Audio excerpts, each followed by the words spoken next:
நீங்கள் தவறவிட்ட எபிசோடுகளை இப்பொழுதே காணுங்கள் உங்கள் Tandivan.com மற்றும் Tandivan யூடியூப் சேனலில்.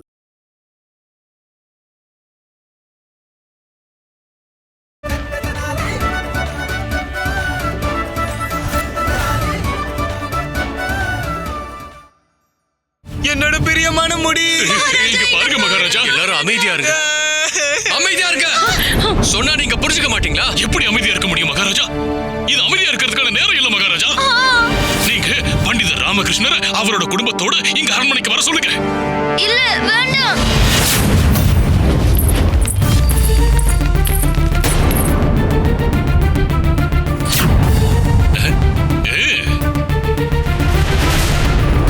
பாஸ்கர் இப்ப என்ன பண்ணா?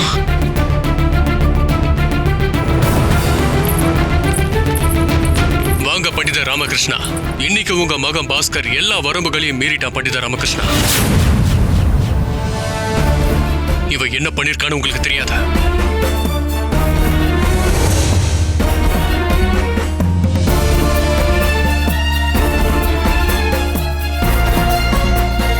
ஆனா அப்பா, நான் சொல்றத கேளுங்க, நான் ஒண்ணுமே பண்ணல.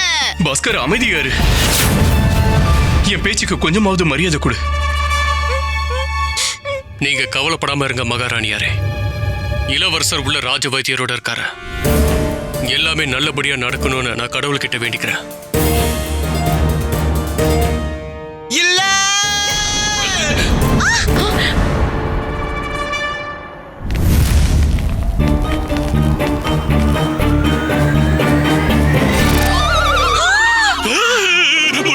முடியுங்க.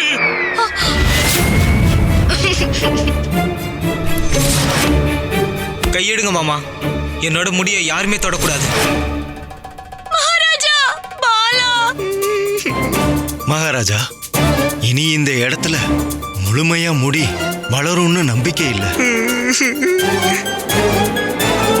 பெரியவங்க சொன்னது உண்மைதான். பண்டிதனின் புத்திரன் பரம முட்டாள்.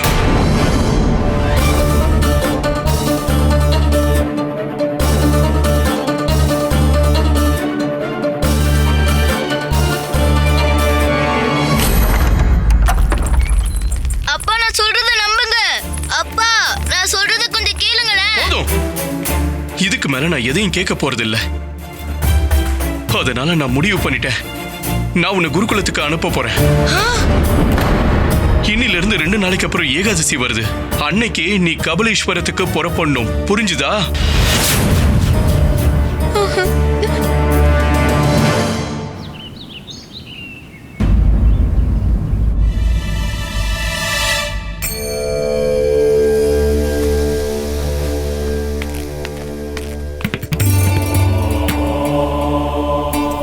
காலை வணக்கம் அப்பா.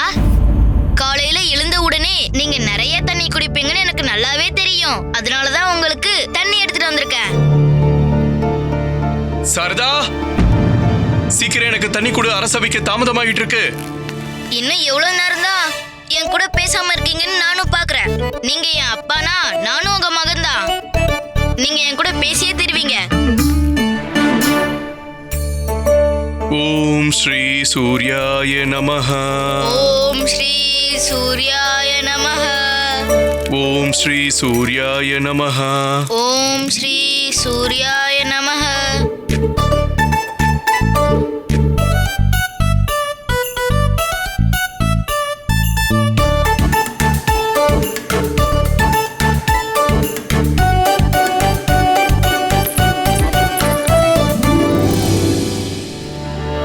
தினமும் தொடர்ந்து சொன்னா கூட பண்ண மாட்டான்.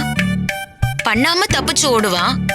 இப்ப பாருங்க எப்படி நடிக்கிறான்னு. இது சந்தோஷப்படுத்துறதுக்கான நாடகம். சின்ன வயசுல ராமா கூட இப்படிதான் நடிச்சிட்டு இருந்தான்.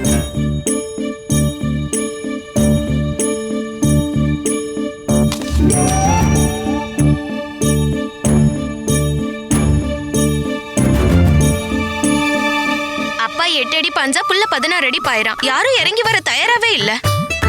போகட்டும், விடு. வாங்க. நீங்க என் மேல கோவமா இருக்கீங்கன்னு எனக்கு தெரியும்பா.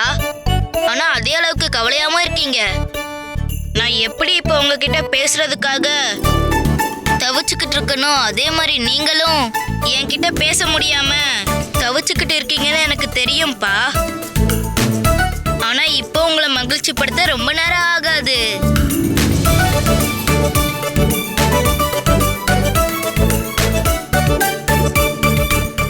ஓம் ஸ்ரீ மாத்ரே நமஹ. ஓம் ஸ்ரீ மாத்ரே நமஹ. ஓம் ஸ்ரீ மாத்ரே நமஹ. ஓம் ஸ்ரீ மாத்ரே நமஹ.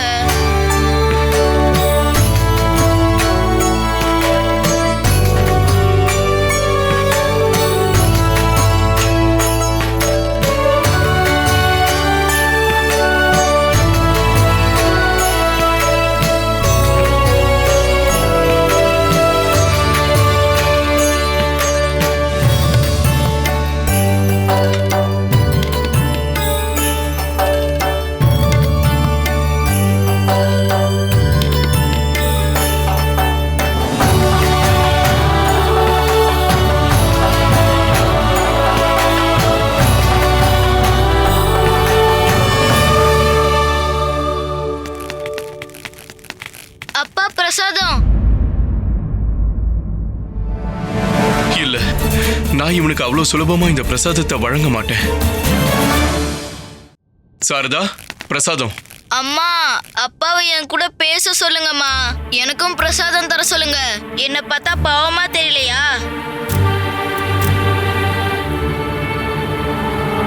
இப்ப அம்மாவும் என் கூட பேச மாட்டாங்க. அம்மா, பாட்டி, நீங்களாவது எனக்கு உதவுங்களேன். அப்பாவை என் கூட பேச சொல்லுங்க பாட்டி. சின்ன பசங்க இந்த மாதிரி சின்ன சின்ன தப்பு செய்யறது சகஜம் தானே. சின்னது இல்ல, நீ எப்பவும் பெரிய பெரிய தவறுகளை தான் பண்ணிக்கிட்டு இருக்க.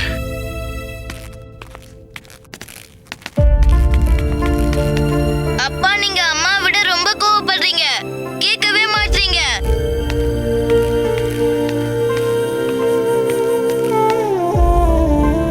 அட, ஏதாவது மறந்துட்டீங்களா? அப்பா போறதுக்கு முன்னாடி அவரோட மகனை கட்டிப்பிடிக்க மறந்துட்டாரு. ஆமா சாரதா, இன்னைக்கு சபைக்கு போகும்போது எல்லாரும் முன்னாடி என் முகத்தை மறைச்சிட்டு போகணும்ன்றத நான் மறந்துட்டேன்.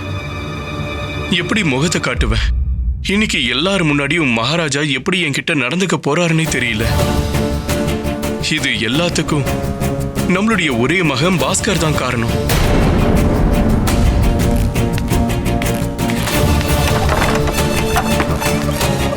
எவ்வளவு சமாதானப்படுத்தினாலும் அப்பா சமாதானமே ஆகல. யாருமே என்கிட்ட பேச மாட்டேங்கிறாங்க. சரி விடுங்க.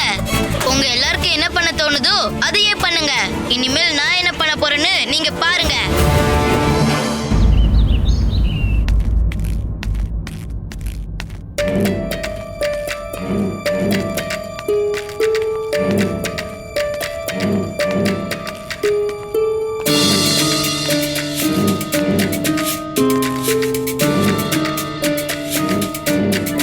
இப்படி என்ன பாத்துக்கிட்டு இருக்கீங்க? தினமும் எப்படி இருக்கணும் அப்படித்தானே இருக்கிறேன். அதே ஆடை, அதே கண்கள், அதே மூக்கு. இல்ல இல்ல இல்ல இல்ல இல்ல இல்ல இல்ல இல்ல மூக்கு அது இல்ல. இல்ல இல்ல குருஜி, கொஞ்சம் கவனமா பாருங்க. அப்படியே அதே மூக்கு தான். தனிமணி, நல்லா கவனமா பாருங்கடா. உத்து பாருங்க. உடைஞ்சு உடைஞ்சு உடைஞ்சு உடைஞ்சு எவ்வளோ கோணல் மணலா இருக்கு பாருங்க. அவரோட மகனின் மகிமையான சேட்டைத்தனத்தினால.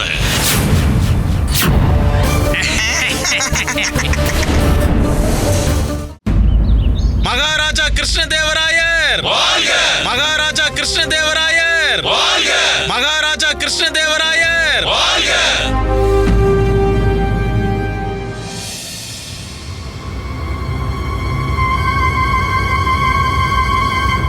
எப்பவும் ஒரு மரம் மாதிரி அசையாம நிமிர்ந்து நின்னுகிட்டு இருந்தவன் இப்ப தலை குனிஞ்சு நின்னுகிட்டு இருக்கா.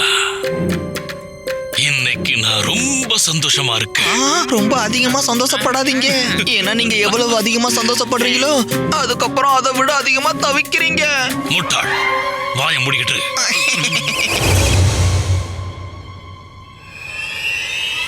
மகாராஜா கிருஷ்ணதேவராயர் வாழ்க!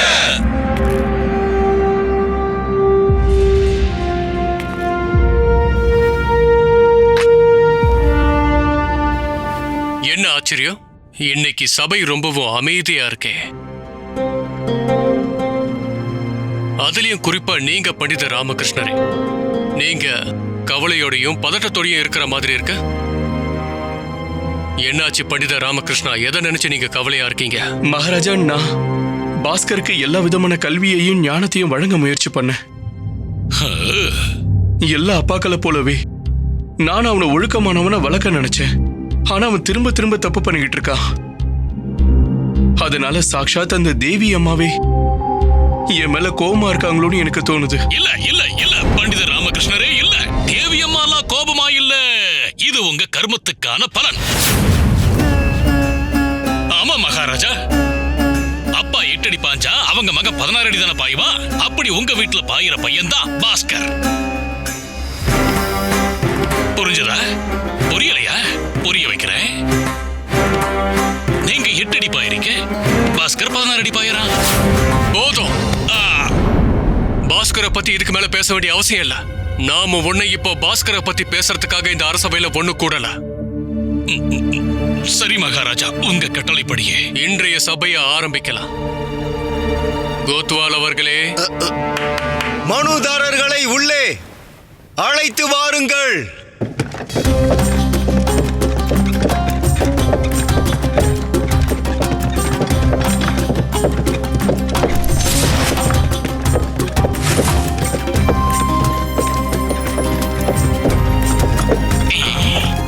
என்ன இது? கிழவன் கிழவியோட பிரச்சனை.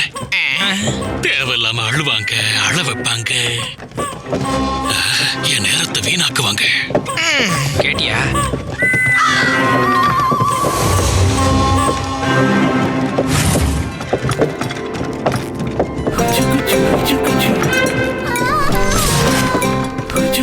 இது ஒரு முக்கியமான விஷயம் மாதிரி தெரியுது. அழகானதாகவும் தெரியுது.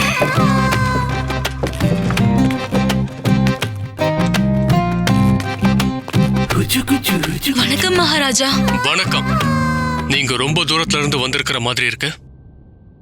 சொல்லுங்க, என்ன பிரச்சனை காரணமா இந்த அரசவைக்கு நீங்க வந்திருக்கீங்க? மகாராஜா, என்னோட பேர் சௌபாகியா. நான் இங்க எங்க அப்பா அம்மா கூட உங்ககிட்ட ஒரு கோரிக்கை வைக்கிறதுக்காக வந்திருக்கேன். அது என்ன கோரிக்கை? என்ன கோரிக்கை தேவி? மகாராஜா கிட்ட யோசிக்காம சொல்லுங்க. மகாராஜா எல்லாரோட கோரிக்கையும் கேட்பாரு. இவர் சொல்றது உண்மைதான். மகாராஜா கோரிக்கை கேட்கறது மட்டும் இல்ல, அதை நிறைவேற்றவும் செய்வாரு. எங்க மகாராஜா உங்களுக்கு வாக்கு கொடுக்கிறாரு. உங்களோட கோரிக்கை என்னவோ அதை நிறைவேற்றி வைப்பேன்னு. மகாராஜா, நான் சொன்னது சரிதானே? ஆமா குருவே, நீங்க இப்ப சொன்னது ரொம்ப சரியானது. ரொம்ப நன்றி. தேவி சொல்லுங்க, உங்களோட கோரிக்கை என்ன? ராஜா கிட்ட சொல்லுங்க. மகாராஜா, பல யுகங்களா நம்மள சுத்தி ஒரு குற்றம் நடந்துகிட்டே இருக்கு. இன்னைக்கு அந்த குற்றத்துக்கு முற்றுப்புள்ளி வைக்கிறதுக்காக தான் நாங்க இங்க வந்திருக்கோம். அந்த குற்றத்தை ஒருத்தரால தடுக்க முடியும்னா அது உங்களால மட்டும்தான் முடியும். நான் சீக்கிரமே இத பத்தி விசாரிக்கிறேன். ஆனா அதுக்கு முன்னாடி அது என்ன குற்றம்னு என்கிட்ட சொல்லுங்க. அப்படி ஒரு குற்றம் என் பார்வைக்கே வரலையே. அந்த குற்றத்தால நம்மளுடைய எல்லா செல்வங்களும், நேரங்களும், பொருட்களும் நாசமாயிட்டு இருக்கு மகாராஜா. அதோட பேரை வச்சு யார் என்ன வேணாலும் செய்ய தயாரா இருக்காங்க. இதுல பெரிய வருத்தம் என்னன்னா, அந்த குற்றம் ஒவ்வொரு நாளும் ஒவ்வொரு நொடியும் நமக்கு நடுவுல நடந்துகிட்டு இருக்கு. அவ்வளோ ஏன் இப்ப கூட உங்க கண் முன்னாடியே நடந்துகிட்டு இருக்கு மகாராஜா. மகாராஜா கண் முன்னாடியா? ஏன் முன்னாடியுமா? அப்படி என்ன குற்றம் இங்க நடந்துகிட்டு இருக்கு? நீங்க சொல்லுங்க. நானும் மகாராஜாவை சேர்ந்து இப்பவே இந்த நொடியே அந்த குற்றத்துக்கு ஒரு முடிவு கட்டுறோம்.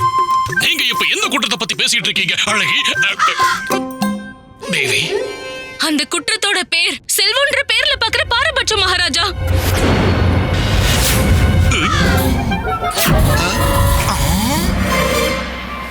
இவ நம்மளை பத்தி பேசிட்டு இருக்காளே. தேவ தேவியர்கள், பூஜை பரிகாரம், கோவில்கள், தார்மீக யாகங்கள், இது எல்லாமே வெறும் ஏமாத்து வேலைதான் மகாராஜா. இது உடனே நிறுத்துங்க மகாராஜா. இதுதான் என்னோட மற்றும் என்னோட தாய் தந்தையோட கோரிக்கை மகாராஜா.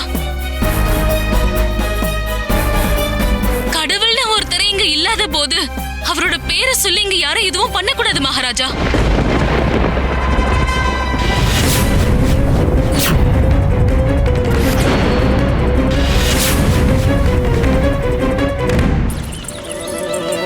யாருக்குமே என் கூட பேச விருப்பம் இல்லைனா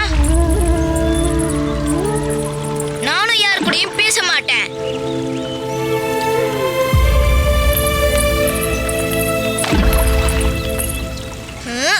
இங்க தனியா என்ன பண்ணிட்டு இருக்க பாஸ்கர்? பூதங்களோட விளையாடிக்கிட்டு இருக்க.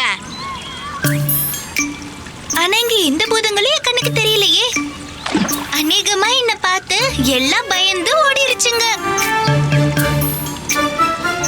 உன்னை பார்த்து பயந்தா? உன்னை பார்த்து பயந்துல யாரு ஓடுவா? நீயே ஒரு பள்ளியை பார்த்து பயந்து ஓடுற ஆளாச்சே. ஒரு சின்ன எலிய பார்த்தா கூட பயந்து ஓடுற ஆளு நீ. உன்னையெல்லாம் பார்த்து யாரு பயந்து ஓடுவா? ஆனா உன்னோட சோகம் இப்போ ஓடிருச்சு இல்லையா? இப்பவாவது விளையாடவா? சரிதான், அப்ப நானும் போக போறதில்ல.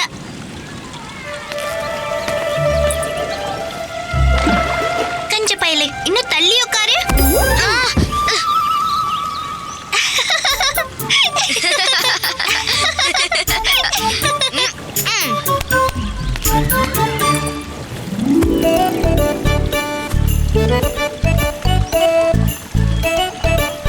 பாஸ்கர், பாரு மாங்கா.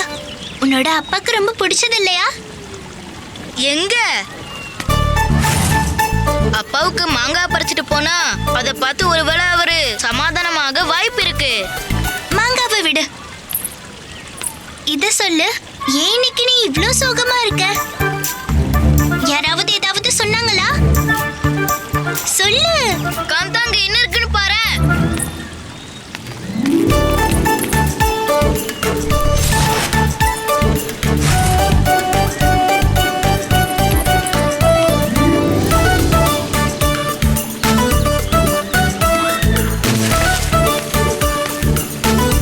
என்ன பண்ணிட்டு இருக்க பாஸ்கர்? மாங்காய பறிக்க போறேன். ஏற்கனவே இவன் திட்டு வாங்கிட்டு தான் வந்திருப்பான். இப்பவும் திட்டு வாங்கக்கூடிய காரியத்தை பண்ணிட்டு இருக்கான். ஏறாத, விழுந்துடுவ. என் மேல கொஞ்சம் கூட நம்பிக்கை வைக்க மாட்டியா? எனக்கு எதுவுமே ஆகாது.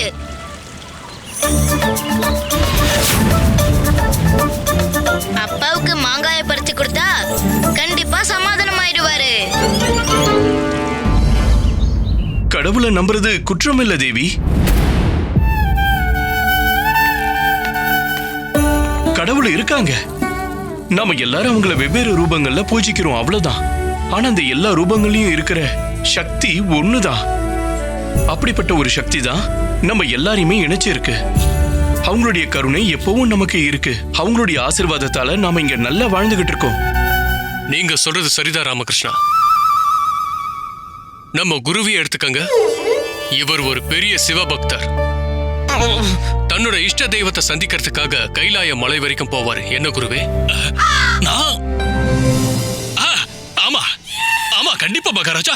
எப்பெல்லாம் எனக்கு என்னோட இஷ்ட தெய்வத்தை பார்க்கணும்னு தோணுதோ அப்பெல்லாம் நான் தியானத்துல மூழ்கிடுவேன். அப்புறம் அதே தியான நிலையில நேரா கைலாயம் போய் சேர்ந்துருவேன். அங்க என்னோட சிவபெருமான தரிசிப்பேன். ஹர ஹர மகாதேவா. உண்மையா குருவே? உண்மைதான் உண்மைதான். அப்ப எங்களுக்கு உங்களோட மகாதேவரின் தரிசனத்தை காட்டுங்க. அது எப்படி? அப்படியெல்லாம் தரிசனம் கிடைக்காது தேவி. ஒரு சாதாரண மனுஷனால எல்லாம் தெய்வத்தை தரிசனம் பண்ண முடியாது. மன்னிச்சிடுங்க, ஆனா நீங்க சொல்றது பெரிய தவறு. இந்த உலகத்துல கடவுளுக்குன்னு எந்த அடையாளமும் இல்ல. அப்படி நீங்க சொல்றத ஒருவேளை நான் ஒத்துக்கிட்டா கூட அவரு கருணையானவர் இல்ல, அவரு கடுமையானவர் தான். இதுக்கான ஆதாரம் எங்களோட குடும்பம் தான். எங்க அப்பா கூட உங்கள மாதிரியே தேவி அம்மாவோட பக்தரா இருந்தவர். தினமும் மாலை வேளையில வேலையை முடிச்சிட்டு பசியோடையும் தாகத்தோடையும் வீட்டுக்கு வருவாரு. ஆனா எப்பவும் தேவி அம்மாக்கு பூஜை பண்ணாம ஒரு பருக்க கூட அவர் சாப்பிட மாட்டாரு. அப்புறம் என்னோட அம்மாவும் அவங்க வாழ்க்கைய தேவி அம்மாவுக்கு பூஜை செய்யறதுலயே கழிச்சிட்டாங்க. சின்ன வயசுல இருந்தே இவங்க ரெண்டு பேரும் தேவி அம்மா மேல பக்தியில மூழ்கி இருக்கிறத பாத்திருக்கேன். அதனால கடவுள் இருக்காங்கன்ற பிரம்ம இல்ல, நானும் இருந்தேன். நானும் பக்தியோட அம்மாவுக்கு பூஜை பண்ண ஆரம்பிச்சேன். ஆனா பாருங்க எங்களுக்கு என்ன ஆயிருக்குன்னு பாருங்க. அப்பா பல வருஷமா கஷ்டப்பட்டு எங்களுக்காக உழைச்சு சேமிச்சு வச்ச காசுல ஒரு நிலத்தை வாங்கியிருந்தாரு. ஆனா முதல் நாள்லயே இவரோட கால்ல ஏறு விழுந்துருச்சு. இப்ப இவரோட 2 காலுமே செயல் இழந்துருச்சு.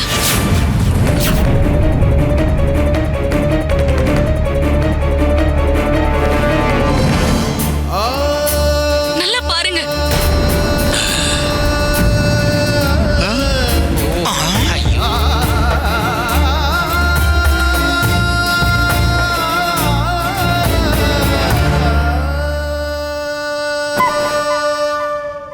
வாழ்க்கையை நடத்துறதுக்காக நாங்க அந்த நிலத்தை குறைஞ்ச விலைக்கு விற்க வேண்டிய நிலைமை வந்துருச்சு மகாராஜா. எல்லா சுமைகளும் அம்மா மேல விழுந்துருச்சு.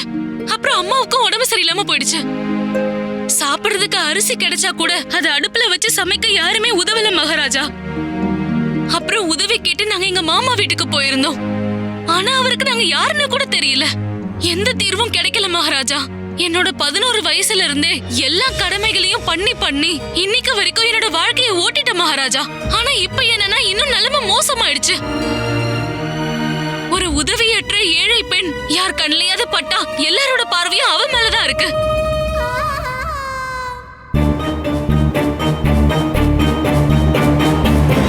குருஜிய பாரு, பாவம் அந்த சின்ன பொண்ணை எப்படி பாத்துக்கிட்டு இருக்காரு. இதை நம்ம விடக்கூடாது. வா வா. என்னாச்சு? நான் இவ்வளவு நேரம் அவளோட வேதனையை தானே கேட்டுக்கிட்டு இருந்தேன். லக்ஷ்மி அன்னையோட பேரை தான் எங்க அப்பா எனக்கு பேரா வச்சிருந்தாரு, சௌபாக்கியான்னு. ஆனா எனக்கு கிடைச்சது எல்லாமே துர்பாக்கியங்கள் தான். பாருங்க, இன்னைக்கு கூட நியாயத்துக்காக ஒரு வாரம் கஷ்டப்பட்டு அலைஞ்சி இந்த அரண்மனைக்கு நியாயம் கேட்க வந்திருக்க. என் அம்மா அப்பாவோட இருக்கைகளை தள்ளி தள்ளி என் கையெல்லாம் ரொம்ப வலிக்குது, என் கால்களும் ரொம்ப வலிக்குது.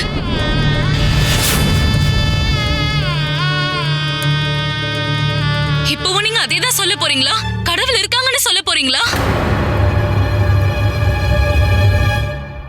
நமக்கு நடக்கிற இந்த விஷயங்களை ஆதாரங்களை வச்சு தேவி அம்மாவே இல்லைங்கிற முடிவுக்கு நாம வரது சரியில்லை தேவி. அம்மாவோட லீலைய முழுமையா புரிஞ்சுக்கிறதுங்கிறது மனிதர்களான நமக்கு அப்பாற்பட்டது. நம்மளுடைய வாழ்க்கையில எந்த விஷயங்கள் நடந்தாலும் அதுக்கு பின்னாடி ஏதாவது ஒரு காரணம் கண்டிப்பா இருக்கும். தேவி அம்மா இருக்காங்க. இந்த ஜெகத்தின் ஜனனி அவங்க. இந்த பூமியில ஒவ்வொரு மூலையிலையும் ஒவ்வொரு உயிருக்குள்ளேயும் மரத்துக்குள்ளேயும் அவ்வளவு ஏன் சின்ன சின்ன கல்லுக்குள்ளேயும் பாறைக்குள்ளேயும் இருக்கிறது அவங்களுடைய சக்தி தான். அப்புறம் ஏன் அவங்க கண்ணுக்கு தெரிய மாட்டேங்கிறாங்க? எந்த காத்தை நீங்க சுவாசிக்கிறீங்களோ, எதால நீங்க உயிரோட இருக்கீங்களோ, அந்த சுவாச காற்றை உங்களால பார்க்க முடியுதா? ஆனா அது இல்லைங்கிறத நம்மளால ஒத்துக்க முடியாது இல்லையா? அது இருக்கு, ஆனா கண்ணுக்கு தெரியாது. அதே மாதிரி அம்மாவும் இருக்காங்க. என்னதான் அவங்க நம்ம கண்ணுக்கு தெரியலனாலும் அவங்க இருக்கிறத நம்மளால உணர முடியும். நம்மளுடைய பிராணவாயு மாதிரியே அவங்க நம்மள எப்பவும் பாதுகாத்துக்கிட்டு இருப்பாங்க, நம்மள உயிரோட வச்சிருப்பாங்க.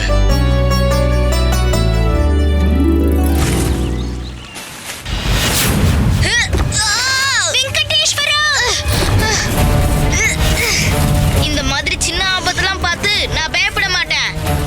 அப்பாவுக்காக மாங்காய பறிச்சே தீர்வேன். நீ கீழே இறங்கி வாயேன் பாஸ்கர்.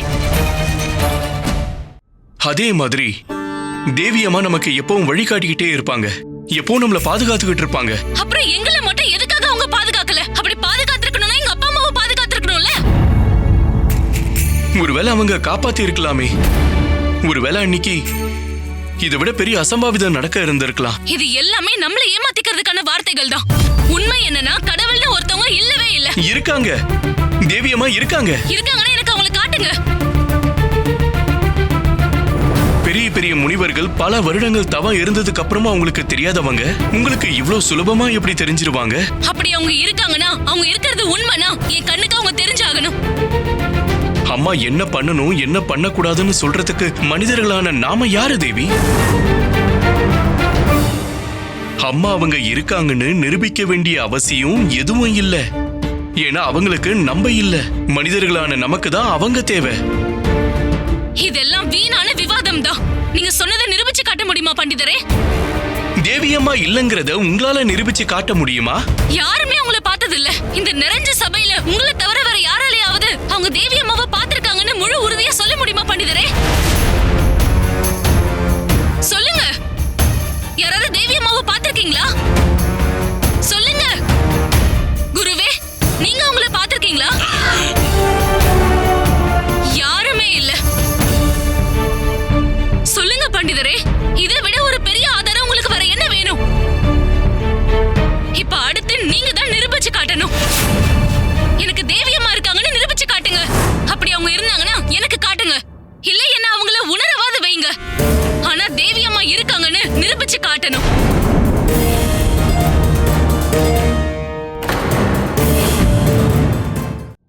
சரி,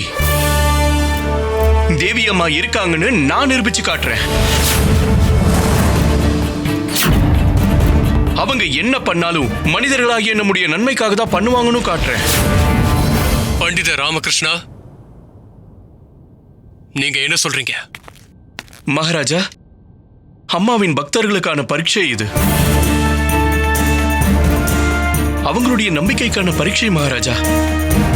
மற்றும் அம்மாவுடைய கருணையால அம்மா இருக்காங்கன்றத நான் நாளைக்குள்ள இவங்களுக்கு நிரூபிச்சு காட்டிடுவேன்.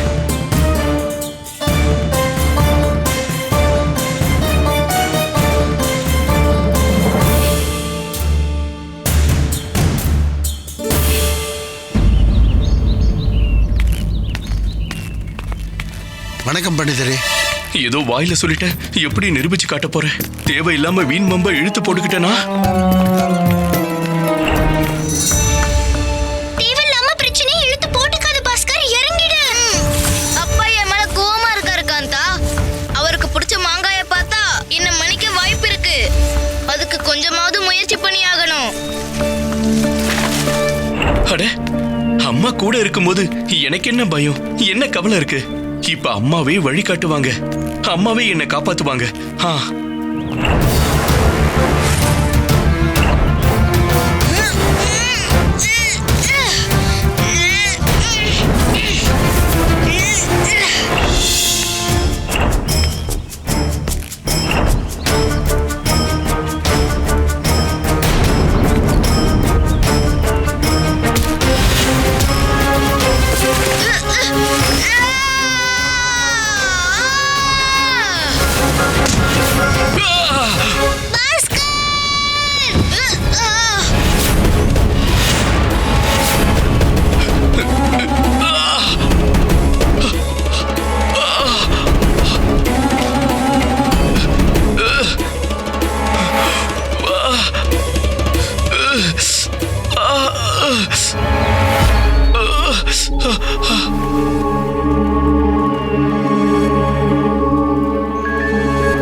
சீக்கிரமா போய் யார்கிட்டயாவது உதவி கேட்டாகணும்.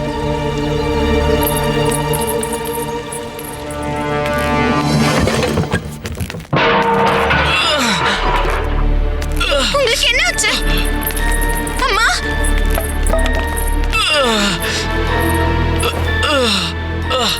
நான் எடுத்துட்டு வரேன்.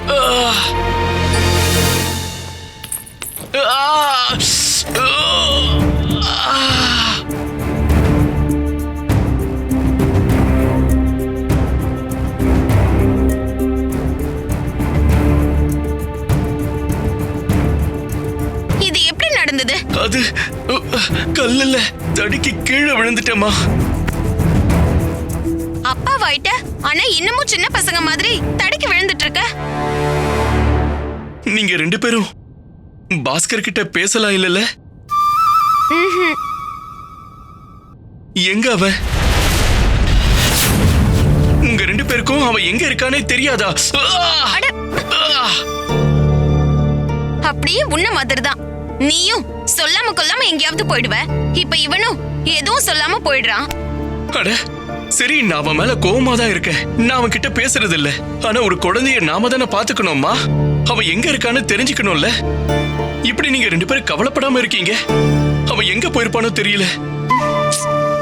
பாஸ்கர், பாஸ்கர், பாஸ்கர் நதிக்கு பக்கத்துல இருக்கிற தோட்டத்துல பாஸ்கர் உங்களுக்காக மாங்காய் பறிச்சிட்டு இருந்தா. நான் வேணான்னு கூட சொன்னேன். ஆனா உங்களுக்கு மாங்காய்னா ரொம்ப பிடிக்கும்னு சொன்னா. உங்களுக்காக அவன் அதை கொண்டு வந்தா நீங்க அவனை மன்னிச்சிருவீங்கன்னு சொன்னா.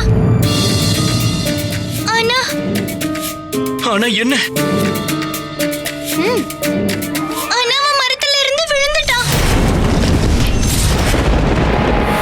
எழுந்திருக்கவே மாட்டேங்கிறான். அவனுக்கு சீக்கிரம் உதவி தேவைப்படுது. அவ அதே நதிக்கு பக்கத்துல இருக்கிற தோட்டத்துல தான் மயங்கி விழுந்திருக்கான். பாஸ்கர்! பாஸ்கர்!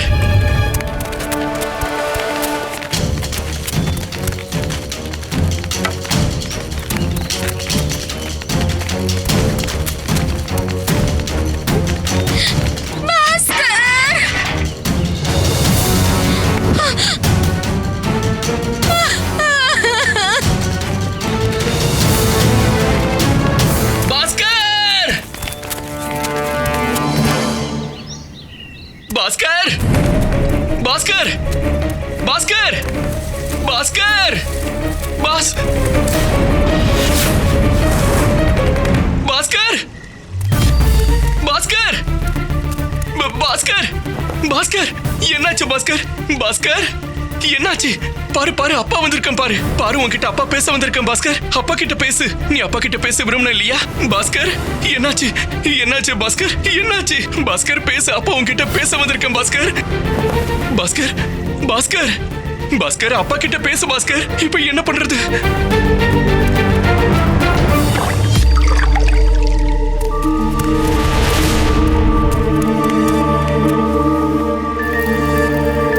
பாஸ்கர்! பாஸ்கர், எழுந்துரு. பாஸ்கர், அப்பா கிட்ட பேசு. நீ அப்பா கிட்ட பேச விரும்பணும் இல்லையா? எழுந்துரு. அம்மா, எனக்கு உதவி பண்ணுங்க. அம்மா, எனக்கு உதவி பண்ணுங்க. என் பாஸ்கருக்கு உதவி பண்ணுங்க. பாஸ்கர், யாராவது இருக்கீங்களா? யாராவது எனக்கு உதவுங்க. யாராவது இருக்கீங்களா? ஐயோ அம்மா, என்ன நடந்துகிட்டு இருக்கு? இங்க உதவுறதுக்கு யாருமே இல்லையே. வைத்தியர் கிட்ட கூட்டிட்டு போறேன்.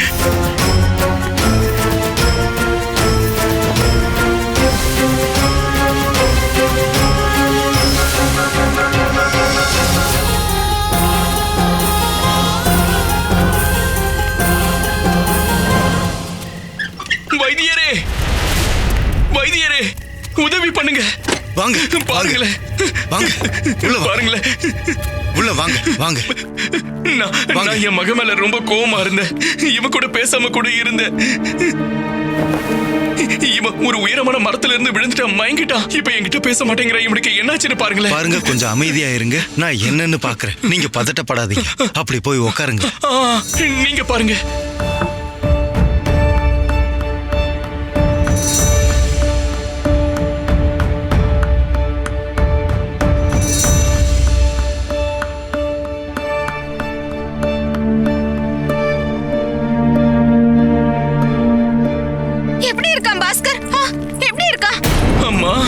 பாஸ்கருக்கு என்ன ஆயிடுச்சுன்னு பாருங்களேன்.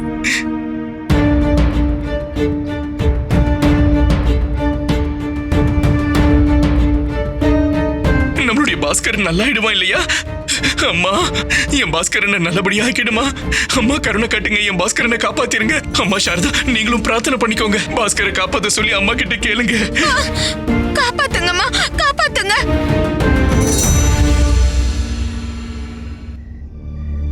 இங்க வாங்க. உயரத்துல இருந்து விழுந்ததால மோசமான உள்காயங்கள் ஏற்பட்டிருக்கு. இவனை இன்னைக்கு இரவு முழுவதும் உங்க கண்காணிப்புல வச்சுக்கங்க. வச்சுக்கிறேன். ஆனா என்னோட மகன் குணமாயிடுவான்ல வைத்தியரே?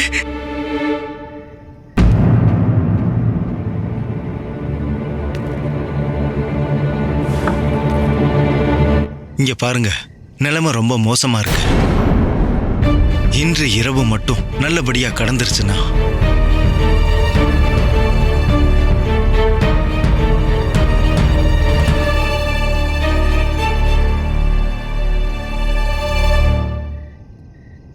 அப்படி இல்லைன்னா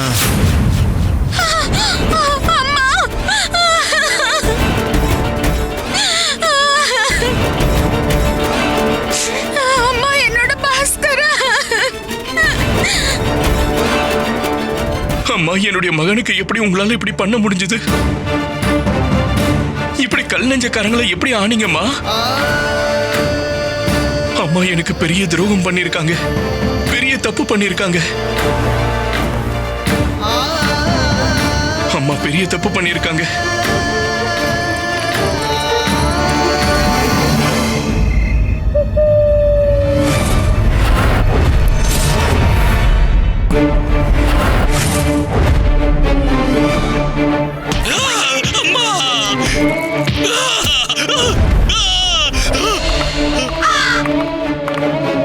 எதிர்காலம் கண்ணுக்கு தெரிஞ்சுச்சா குருஜி? அடி வாங்கினீங்களா குருஜி? அதுதான் உண்மைன்னா உங்க இஷ்ட தெய்வமான மகாதேவரை நீங்க கூப்பிடுங்க குருஜி. அவரை கூப்பிடுறதா? யாரு? மகாதேவரையா? ஆமா குருஜி. அவர் என்ன என்னோட நண்பரா இல்ல கூட்டாளியா? நான் கூப்பிட்ட உடனே இங்க வரதுக்கு? நீங்க தானே எப்பவும் உங்களுக்கும் மகாதேவருக்கும் நேரடி சம்பந்தம் இருக்குன்னு சொல்லிட்டு இருப்பீங்க. அந்த சொந்தம் கடவுள் மற்றும் பக்தனுக்கானது இல்ல, நண்பர்களுக்கானதுன்னு. உண்மைதான், மகாதேவர் என்னோட நண்பர் தான். ஆனா நான் என்னோட நண்பரை கஷ்டப்படுத்த விரும்பல. அவர் தியானத்துல உட்கார்ந்து இருக்காரு. அப்படியா? அப்ப வேற ஏதாவது யோசிங்க.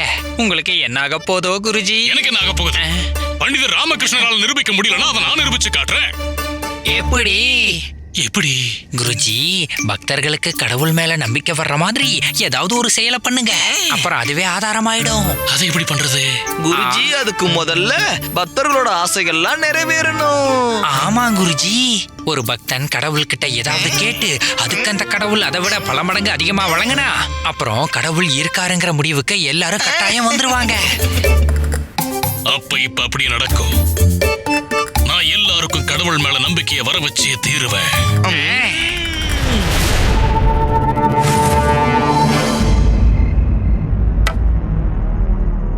ராமா எங்க?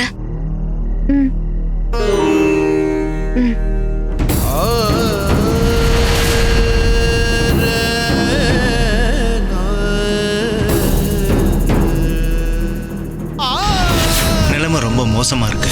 இன்று இரவு மட்டும் நல்லபடியா கடந்துருச்சுன்னா அப்படி இல்லைன்னா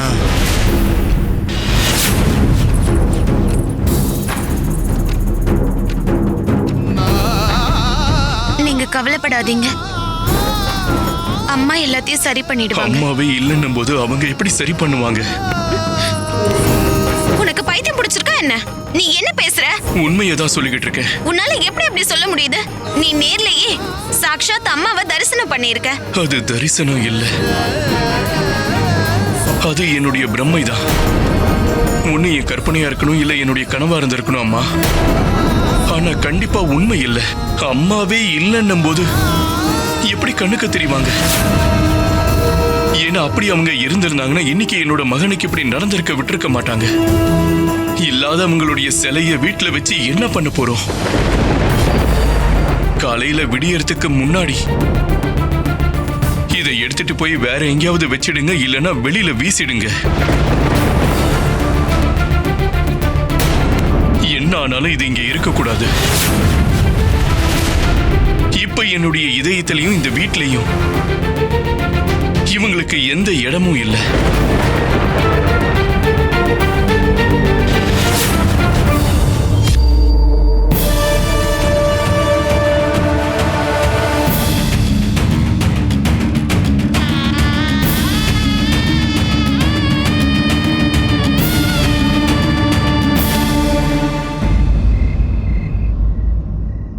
நீ நல்லபடியா குணமாயிடுவா பாஸ்கர். உன் அப்பா உன் கூடவே இருக்க. எப்பவும் இவர் அவங்கிட்ட அம்மா உன் கூட இருக்காங்கன்னு சொல்லிட்டு இருப்பாரு. ஆனா இன்னைக்கு அவரு அப்பா கூட இருக்கிறத சொல்றாரு. அம்மாவை மறந்துட்டு எப்படி இப்படி மாறினாரு?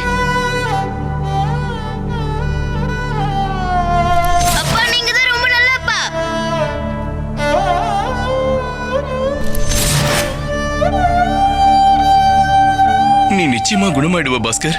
நீ நல்லாயிடுவ, உனக்கு எதுவும் ஆகாது.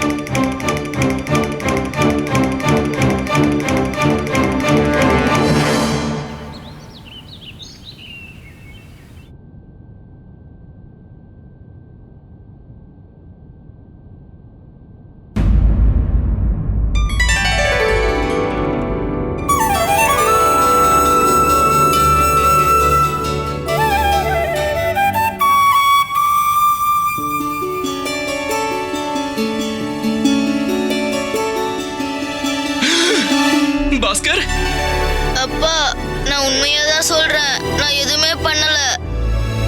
அப்பா அந்த பாலகுமாரே தான் அவனோட தலையில அந்த பூத்தொட்டிய வச்சுக்கிட்டான். அட பைத்தியக்காரா, எவ்வளவோ நடந்துருச்சு, நீ இன்னும் அதையே யோசிச்சுக்கிட்டு இருக்கியா?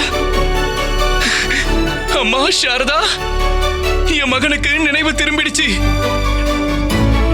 என் மகனுக்கு நினைவு திரும்பிடுச்சு. பாஸ்கர் குணமடைஞ்சிட்டான்.